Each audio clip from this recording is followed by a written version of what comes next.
impossível que a senhora possa imaginar, mesmo agora que delira, que eu tenha conspirado para lhe tirar o trono. Eu jamais faria isso, minha mãe. Assim como eu jamais desejei a morte do meu irmão, mesmo sempre ter vivido à sua sombra. O trono era o destino de José, não era o meu. Minha mãe, agora que está mais calma, mais tranquila, mais capaz de me ouvir, acredite, eu jamais conspiraria para lhe tirar o trono. Eu peço-lhe, não me amaldiçoe. Eu morri! Eu morri! Eu morri! Eu morri! Chegaram 5 homens. Começaram a ler a acusação que pairava sobre a rainha. No final da leitura, o carrasco aproximou-se de mim. Amarrou-me as mãos atrás das costas. Cortaram-me o cabelo. Disseram que iriam queimá-lo para não servir de relíquia. Levaram-me para um tribunal. E um padre estranho, que eu nunca tinha visto, acompanhou o processo como confessor. Nem me deixaram ter o meu próprio confessor comigo. Inferno. O carrasco seguiu viagem atrás de mim. Eu ia sentada na parte de trás da carruagem, seguida por uma multidão que gritava pelas ruas. Eu via tudo, assustada, não conseguia gritar nem dizer uma palavra. Eu ouvia gritos de ódio, de ódio. O povo odeia-me, o povo odeia-me. Com as mãos ainda amarradas, subi as escadas para o cadafalso. Eu era emburrada, não conseguia reagir. Oh, perdi-me dos sapatos. Eu disse: Senhor, eu imploro o vosso perdão, eu nunca quis o mal do povo. A moldura de madeira fechou-se. A lâmina caiu. Eu morri! O que diz, minha mãe? O que diz?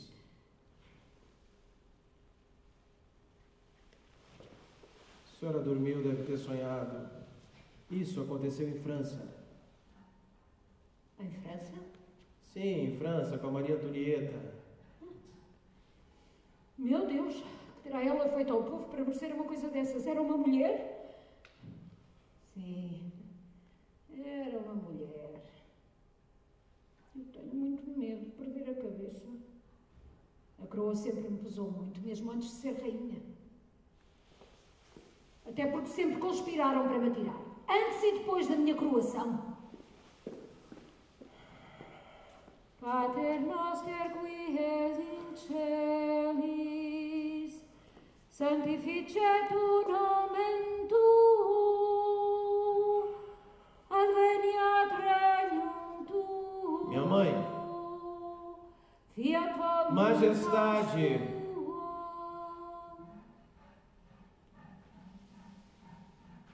João.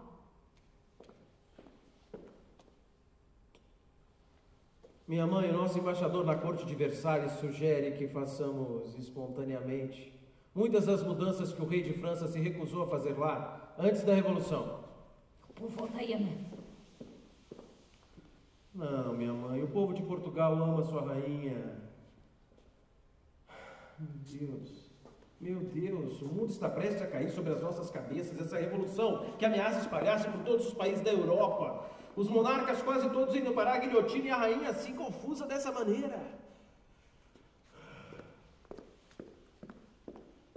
Minha mãe, Portugal e eu precisamos da senhora mais do que nunca.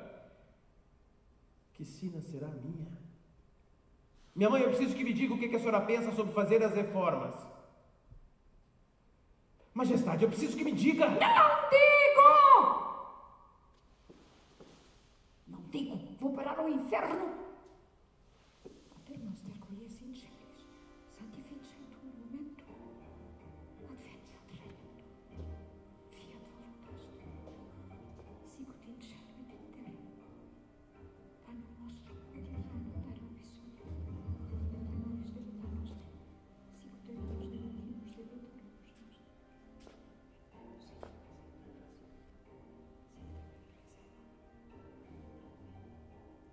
deferindo-se-me o exercício da administração, pelo notório impedimento da moléstia da rainha, minha senhora e mãe, a quem pela decisão dos professores seria nociva a aplicação a negócios e o cuidado na expedição deles, cedendo à circunstância que constitui uma necessidade pública e à vontade da mesma senhora oportunamente insinuada, resolvi assistir e prover aos despachos em nome de Sua Majestade e assinar por ela, sem que na ordem, normas ou chancelaria se faça qualquer alteração. Tudo enquanto houver ou durar o impedimento de Sua Majestade.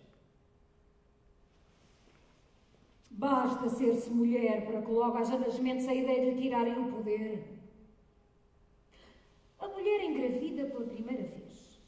O homem, e ela até para agradar ao homem, esperam que nasça um filho homem. Mas nasce uma mulher. Então a mulher engravida pela segunda vez e reza, pede a Deus que nessa vez lhe dê a graça de ter um filho homem. Então a primeira filha mulher foi o quê? Uma fraqueza? Minha mãe, pare com isso. Mas nasce uma segunda filha mulher. Foi assim quando a minha primeira irmã nasceu. Eu com 2 anos de idade, ela uma recém-nascida e o meu pai frustrado por ainda não ter nascido um filho varão para lhe herdar o trono. Minha mãe... Mas ainda há tempo. Então a mulher engravida outra vez. Mais uma filha mulher. Porém há uma última oportunidade. Se nascer um filho homem, mesmo mais novo, terá ascendência sobre as irmãs mais velhas. Mas nasce outra filha mulher. A minha irmã mais nova. A frustração do pai. Do meu pai. Minha mãe, isso é coisa da sua cabeça. A senhora está obcecada com essa história de que todo mundo quer lhe tirar o trono só porque a senhora é mulher, minha mãe. Estás a chamar-me louca? Eu não sou louca! Eu sei muito bem o que digo. Lembro-me bem do nascimento da minha irmã mais nova. Eu tinha mais de 10 anos. Lembro-me bem da expectativa de que fosse um filho varão. Mas há mais. A irmã mais velha só terá a sua ascendência coroada se nenhuma das outras irmãs tiver um filho varão antes do pai delas morrer. Os meus filhos nasceram antes do meu pai morrer. E não fora a forte intervenção de minha mãe, eu nunca teria sido coroada rainha. O meu pai queria que a coroa fosse diretamente para o meu filho mais velho, para José, e nunca escondeu isso. Quanto às pretensões de José ao trono, eu não sei, minha mãe. Mas quanto a mim, nunca me passou pela cabeça a ideia de tornar-me rei antes da morte de José. E muito menos agora a ideia de tornar-me rei antes da morte da senhora. Sai daqui, João! Sai daqui! Sai daqui! Tu usurpaste-me o trono, tiraste-me a coroa. Sangue do meu próprio sangue. Amaldiçoou-te! Amaldiçoou-te! Ela acusa-me a mim dos crimes dos nossos antepassados. Do seu avô que queria que o trono passasse diretamente para o meu irmão, para José, de José que quase foi colocado no trono no lugar dela, e ela acusa-me a mim, justamente a mim que sempre amei com toda a devoção. Ela tende a acreditar que eu jamais lhe usurparia o trono. Meu Deus, quantas maldições sobre os Bragança.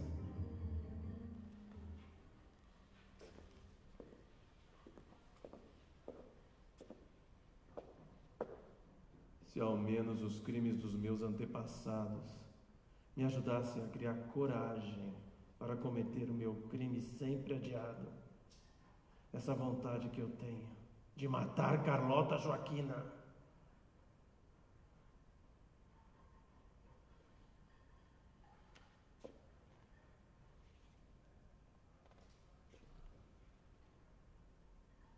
Agora eu sou rei.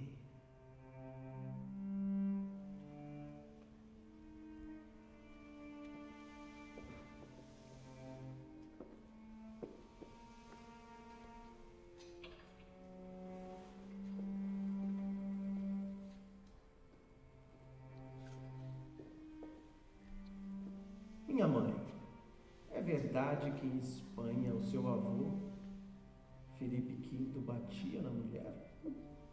Ficou louco, coitado. Tinha ataques intermitentes de loucura e tinha ataques de violência, realmente agredia a minha avó. Ficou louco. E ele foi afastado do trono? De modo nenhum. Não se afastam monarcas do trono, João. Ficou no trono até à sua morte. Sim, senhora. O meu tio, que o sucedeu, também enlouqueceu no trono, coitado. Também? Sobretudo depois de enviuvar. Depois de viuvar? Quem me dera. Enviuvar seria a solução dos meus problemas. Imagina, recusava-se a comer e tinha ataques de fúria, como um louco furioso. Imagino como eram esses ataques, minha mãe. Atirava pratos à cabeça dos criados, gritava como um possesso. Mesmo? E também não se deitava para dormir de noite com medo da morte. Dormia só de dia, coitado. Esse então teve de ser afastado do trono. Loucura nunca foi motivo para afastar monarcas do trono, João. Monarcas! Na verdade, ele era intolerante à luz, o que o fazia trocar o dia pela noite, obrigando a corte a fazer a vida toda ao contrário. Mas ficou no trono até à sua morte. Teve um ataque de epilepsia. Mas que os homens também enlouquecem, João. Mas que os homens também enlouquecem, João. Mas que os homens também enlouquecem. Enlouquecem. Não, não, não, não, não, não, não!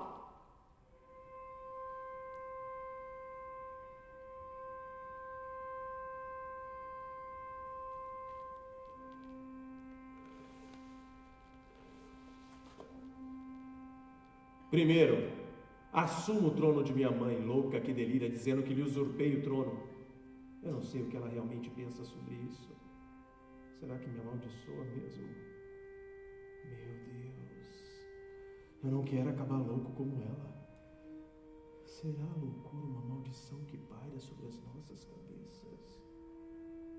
Essa família, a loucura, a epilepsia. E ainda esse pensamento que não me sai da cabeça. Essa vontade que eu tenho de matar a Carlota Joaquina. De a mandar para os quintos dos infernos. Onde ainda é Carlota quem acaba comigo. Matar Carlota com veneno. Esse é o caminho. Arsênico. Mas eu devia tomar conta, eu devia tomar conta para que ninguém desconfiasse, para que ninguém investigasse a sua morte. Se eu fosse um tirano como meu avô, isso já teria sido feito. Mas e o pai de Carlota, o rei Carlos de Espanha? Como agiria ele? Ele não se conformaria. E os meus filhos? E eu? Eu conseguiria viver com esse meu crime? Qual seria o meu castigo? É que se eu não mato Carlota, um dia é ela quem me envenena. E ela não teria a menor crise de consciência. E minha mãe? Só de imaginar que isso passa pela minha cabeça, ela me amaldiçoaria. Minha mãe consideraria isso um pecado mortal.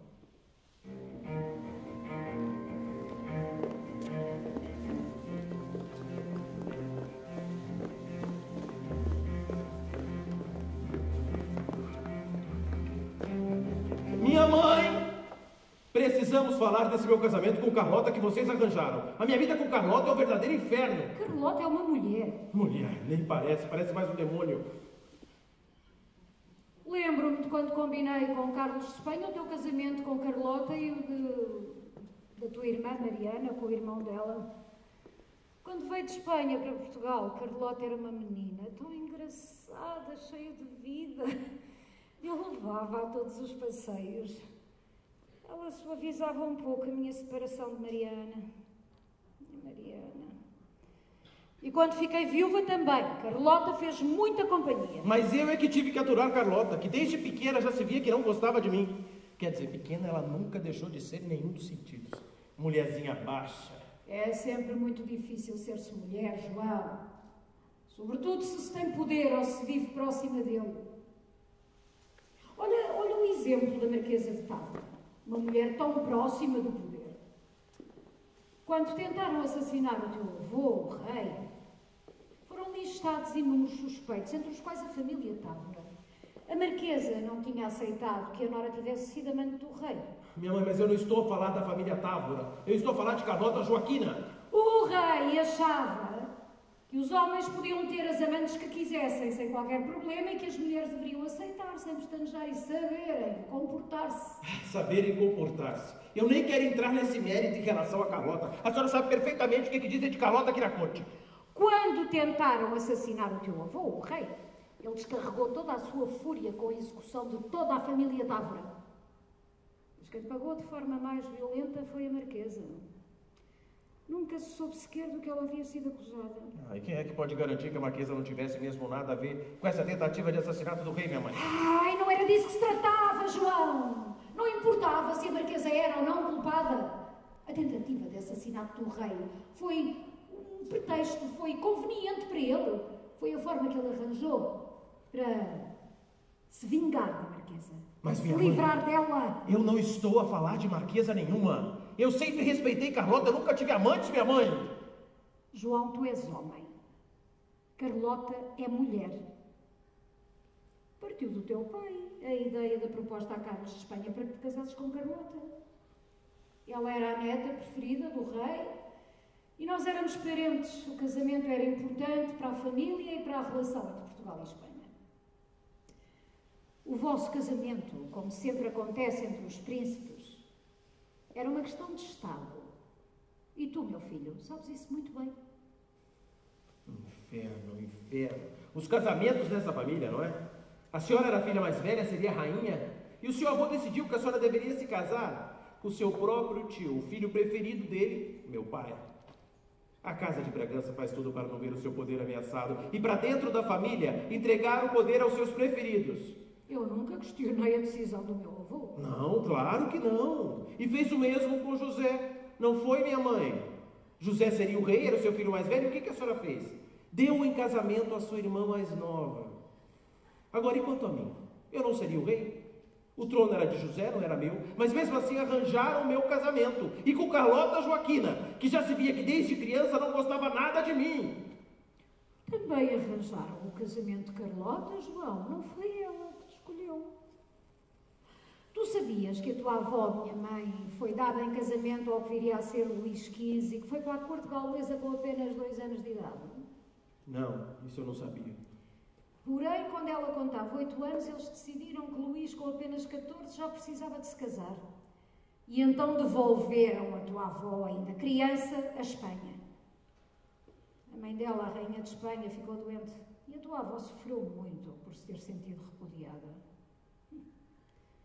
Sempre foi assim. Os destinos das mulheres subordinados às vontades dos homens. Nós não nascemos mulheres, João. Nós tornamo-nos mulheres. A diferença é que Luís já era herdeiro do trono de França quando lhe arranjaram o casamento. Agora eu não era herdeiro de trono nenhum. O rei era José, seria José, não eu. Minha mãe, eu não sou obrigado a ter que aturar esse casamento para o resto da minha vida, carregar Carlota, que é esse fardo atrás de mim. Cala-te. Isto é um problema teu. Carlota é a tua mulher e mãe dos teus filhos e tu terás de aprender a lidar com ela. Resolve a tua vida. Mas sem arranjar os problemas à família e ao reino. É isso, a família, o reino, é exatamente isso. A senhora sabe, minha mãe, eu tenho recebido notícias de que Carlota anda a se aproveitar de qualquer ausência minha, de qualquer fragilidade minha, para angariar aqui na corte apoiantes para conspirar contra mim. E anda a enviar notícias à família Espanha. Notícias alarmantes, mentirosas. Pede para que a família venha salvar, a ela e aos netos. Diz que eu não ando bom da cabeça. E pede para que os reis de Espanha intervenham aqui em Portugal, usando armas, inclusive, minha mãe, armas. Carlota quer a minha cabeça. Ela quer a crua. Tu assumiste o meu trono, João. Então assume o poder completamente. É isso que deves fazer. O poder não admite vazios, João. Não te ausentes mais, não demonstres fragilidade.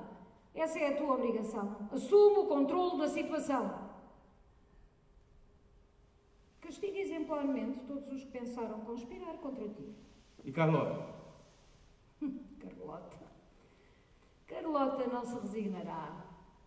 Ela nunca se conformará em ser apenas aquilo para que nasceu, uma princesa consorte. E tu, meu filho, vais ter que carregar com isso o resto da tua vida.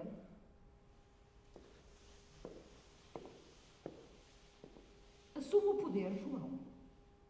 Mas sem excessos, meu filho. Ou podes tornar-te um tirano.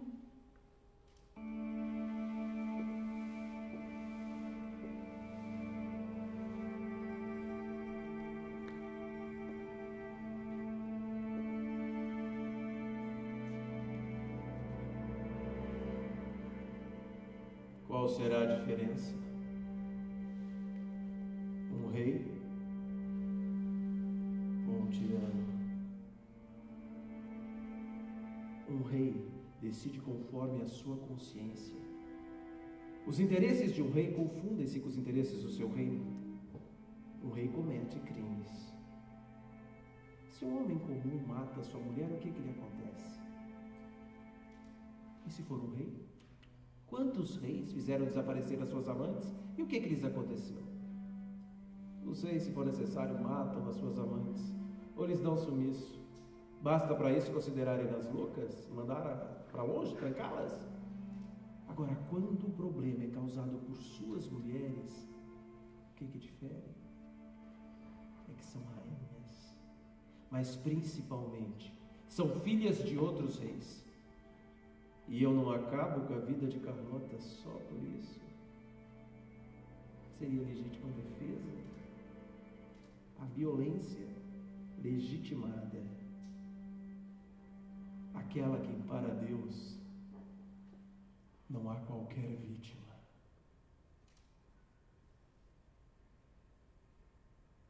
Que rei serei eu?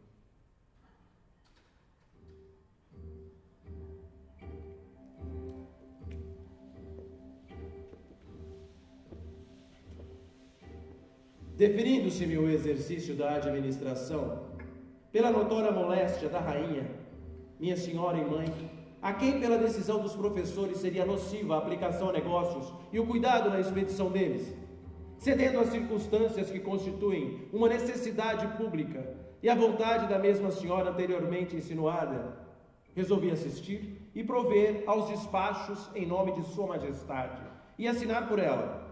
Sei que nas normas, ordem ou chancelaria se faça qualquer alteração. Tudo enquanto durar ou houver o impedimento de Sua Majestade.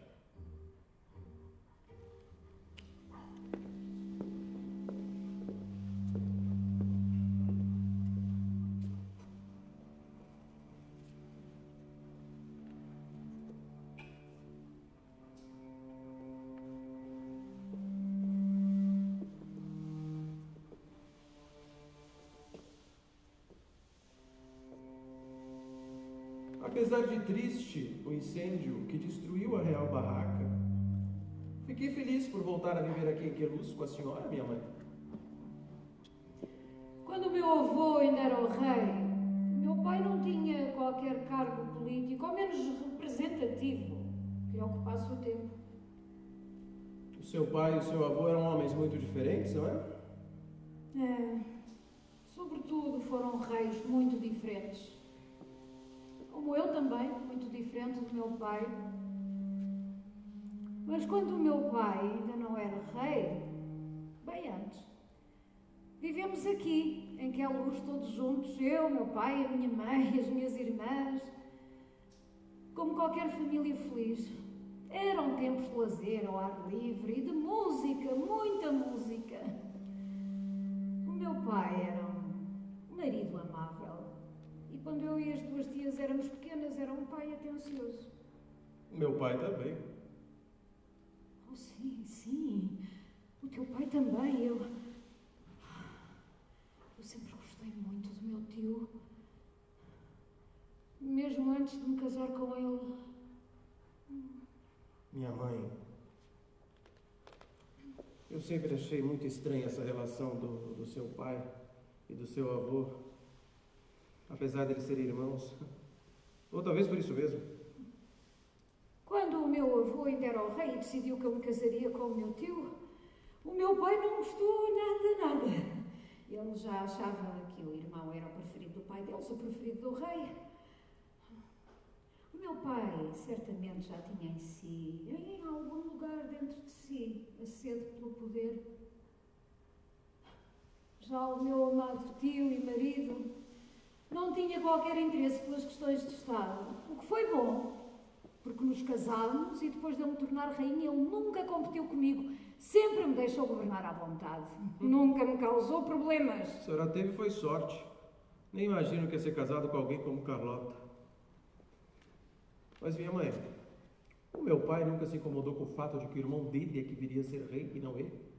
Claro que não, quando nasceu já tinha um irmão mais velho, ele é que viria a ser o rei. Mas há os que se conformam com o seu destino e os que não. Não foi o caso do teu pai. E os que não se conformam com o seu destino tornam-se vilões. Eu sempre senti que eu cresci à sombra de José. Todos lhe prestavam mais atenção, admiravam-no mais. O meu avô parecia gostar mais dele. E até a senhora. Não, João, não é verdade. Tu devias sentir isso porque, como o teu irmão era o herdeiro do trono, tinha mais atenções voltadas para ele. Era natural que assim fosse. Mas a senhora acabou de dizer que o seu avô achava que o rei gostava mais do irmão dele, do meu pai, do que dele. E ele é que era o herdeiro do trono. Sim, mas essa era a visão, o sentimento do teu avô. João, meu filho, eu nunca preferi José a ti, nunca. Sempre te tive muito amor. Tanto que sempre cuidei de que tivesse uma boa educação, cuidada, uma educação religiosa. Emancipei-te para poderes fazer o juramento à rainha na minha coroação. Sim, isso eu lembro. E acabei por ser eu a governar, não é? E justamente num momento tão difícil como esse, onde a cabeça dos monarcas da Europa corre um sério risco por causa dessa revolução que veio de França. Antes de me tornar rainha, vivi aqui com o teu pai, longe das questões do reino, tanto quanto podíamos. As minhas festas de aniversário! Eu dançava e cantava, às vezes acompanhada ao piano pela minha irmã. João. Tu eras pequeno, devias ter uns 4 ou 5 anos. Eu lembro-me muito pouco dessa altura. Mas talvez por isso mesmo eu me sinta bem aqui em Queluz. Gosto de estar aqui. E quem dera um dia eu conseguisse enterrar a Carlota Joaquina aqui nesses jardins. Queluz bem que podia me dar esse presente. Para com isso, João, para com isso. João, eu sou tua mãe. E se não fosse também rainha e não tiver de me ver com as questões de Estado, tudo faria pela tua felicidade. Acredita em mim. Vem cá, vem.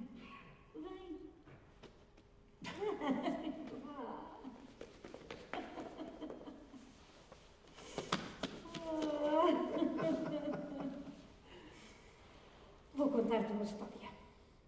Uma vez, o todo-poderoso Pombal decidiu casar o segundo filho com uma jovem.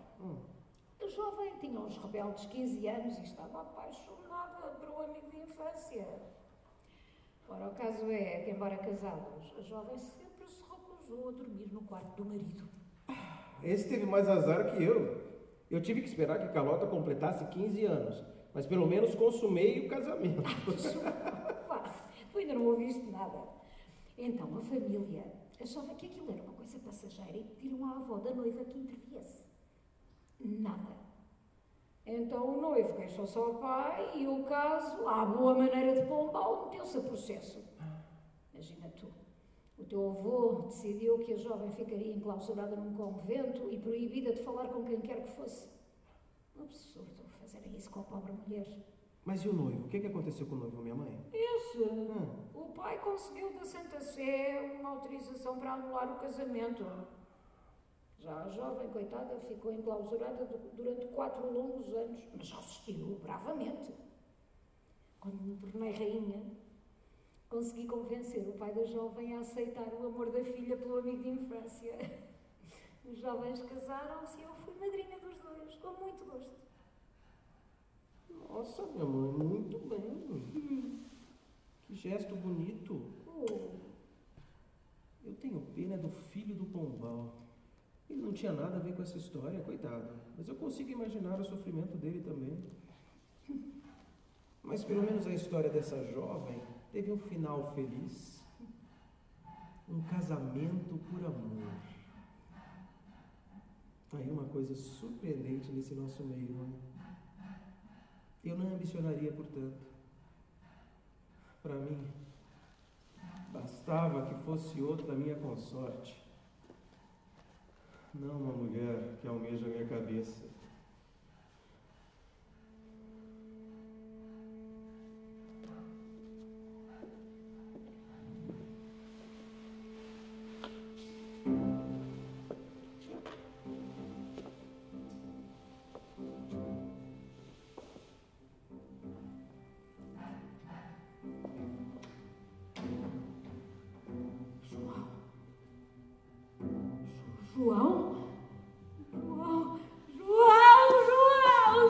Mataram meu filho! Mataram meu filho! Arrastaram-me pelas ruas, cercado pela tropa, até o local onde a força estava armada.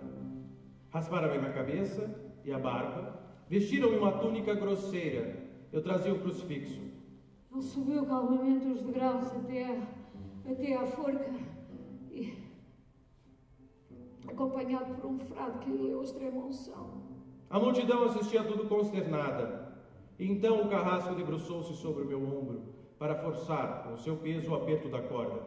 Depois cortaram-lhe a cabeça e espetaram-na num poste. O resto do corpo foi retalhado e espalhado por diversos locais.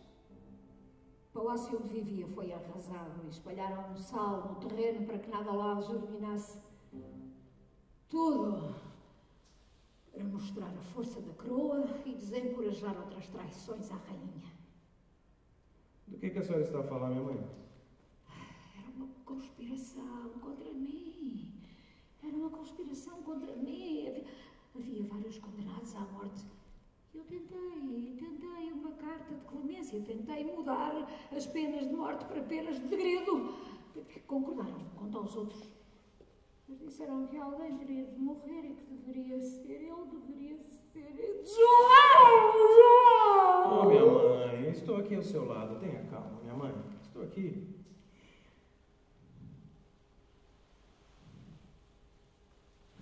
Conspiraste contra mim. Eu jamais faria isso, minha mãe. Eu te amaldiçoaria. Eu te amaldiçoaria.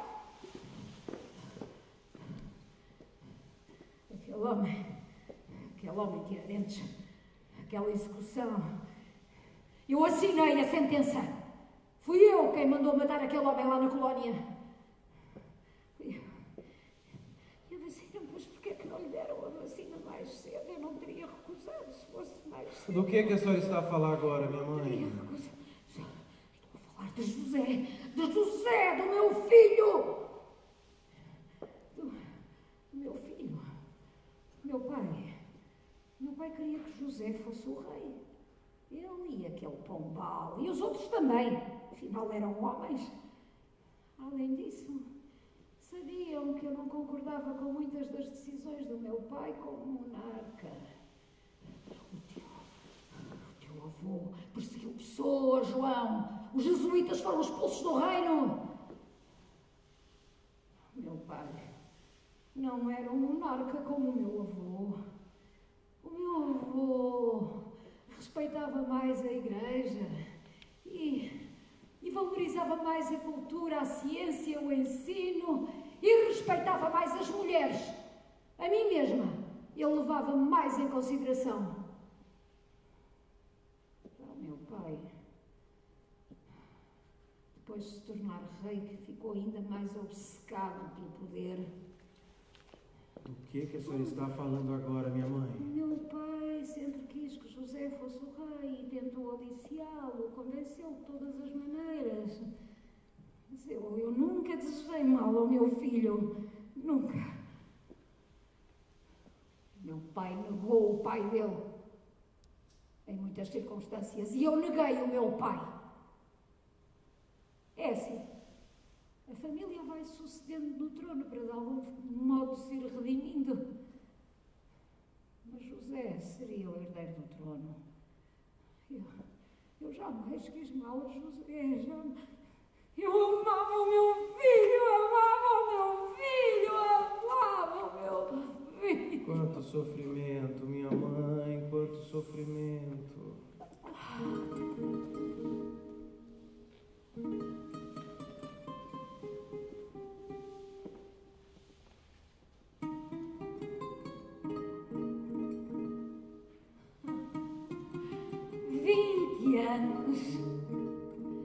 Eu tinha pouco mais de 20 anos.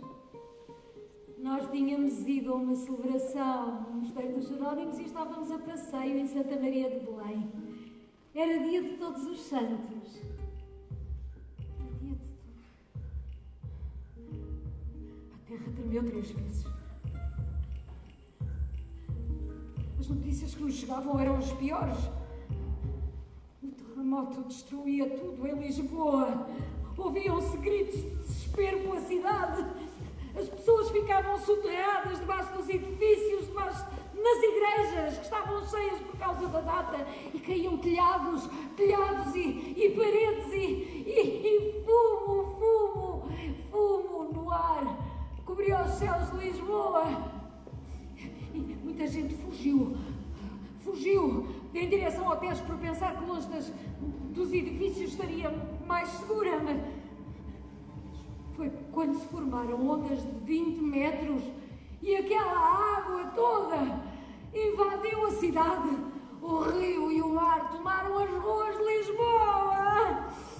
Como se não bastasse, a cidade ainda ardeu as chamas durante vários dias. Nós tínhamos a certeza de que vivíamos o fim do mundo.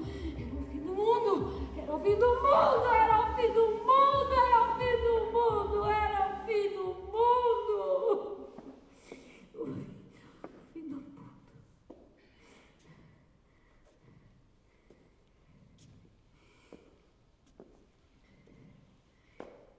Definindo-se meu exercício da administração, pelo notório impedimento da moléstia da rainha, minha senhora e mãe, a quem pela decisão dos professores seria nociva a aplicação a negócios e o cuidado na expedição deles, cedendo às circunstâncias que constituem uma necessidade pública e à vontade da mesma senhora oportunamente insinuada, resolvi assistir e prover aos despachos em nome de Sua Majestade e assinar por ela, sem que na ordem e normas ou chancelaria se faça qualquer alteração, tudo enquanto houver ou durar o impedimento de Sua Majestade.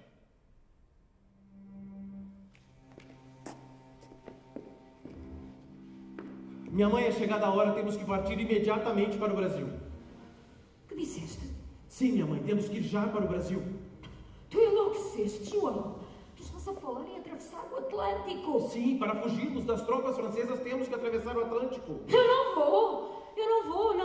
Não. Eu já resisti a terremotos, a incêndios, a marmotos, mas isto é demais. Não vou ficar semanas, meses, sei lá quanto tempo em alto mar, sujeito a tormentas, a tempestades, a doenças. Eu não vou.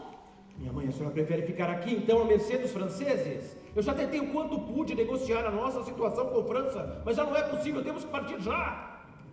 Nesse caso, ou vamos todos ou não vai ninguém. Ou vamos todos ou não vai ninguém. Vamos todos! Vai a senhora, vou eu, vamos meus filhos e Carlota vai. Vai nem que seja amarrada. Eu bem sei que França anda mancomunada com Espanha. Carlota queria que nós ficássemos aqui para que eu fosse destituído quando França invadisse. Mas isso não vai acontecer, que eu não vou deixá-la aqui sozinha a conspirar contra mim. E como é que tu achas que eu vou ser recebida no Brasil, João? Achas que vou ser recebida com o quê? Com flores? O povo do Brasil deve odiar-me.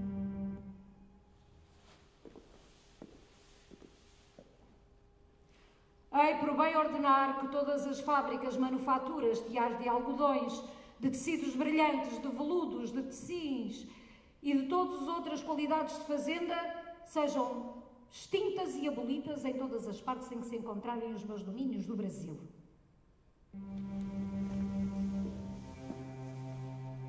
E tu achas o quê? Os brasileiros gostaram deste decreto? Eles devem odiar-me por isso. E aquele homem, Tiradentes, aquela execução. E tu queres que eu vá atravessar o Atlântico para ir para o Brasil, João? Eu não vou, que eu não estou louca! A senhora prefere enfrentar a eventual antipatia desses brasileiros ou a sede de poder das tropas de Napoleão? Hã? É que se sucumbirmos agora à França, minha mãe, o reino de Portugal será dividido, a dinastia de Bragança será extinta. Se formos presos, eu nem sei se sobreviveríamos. Quanto a atravessar o Atlântico, não se preocupe. Navios ingleses irão nos acompanhar durante a travessia. Eu fiz um acordo secreto com a Inglaterra que transfere a sede do reino para o Brasil. Governaremos Portugal a partir de lá. Além do mais, tropas inglesas irão instalar-se aqui. Será uma questão de tempo. Quando os franceses forem expulsos, voltaremos. E o povo? Abandonaremos o povo de Portugal? O povo nunca nos perdoará. Darei ordens para que os franceses sejam recebidos de forma a que não seja derramado sangue português. Inicialmente, sim, o povo poderá pensar que nós os abandonamos, mas depois será o próprio povo a reconhecer que essa foi a única maneira de salvaguardarmos a identidade do povo português, a soberania de Portugal e, principalmente, a integridade do reino, minha mãe. E a coroa? A dinastia de Bragança? Sim, e as nossas cabeças. Levamos conosco tudo o que pudermos, móveis, joias, dinheiro, documentos, a real biblioteca, tudo o que pudermos salvar. Meu Deus, como seremos recebidos no Brasil? Seremos recebidos em festa, minha mãe. Será chegada a transferência da família real para a colônia. Pois eu, se conseguir lá chegar, ficarei fechada no palácio. E não sei se algum dia voltarei a Portugal. Eu não vou! Eu não vou! Assumo em definitivo o poder. A coroa só sai das minhas mãos para a minha cabeça. Não vou! Não vou! Não vou! Podem levá-la!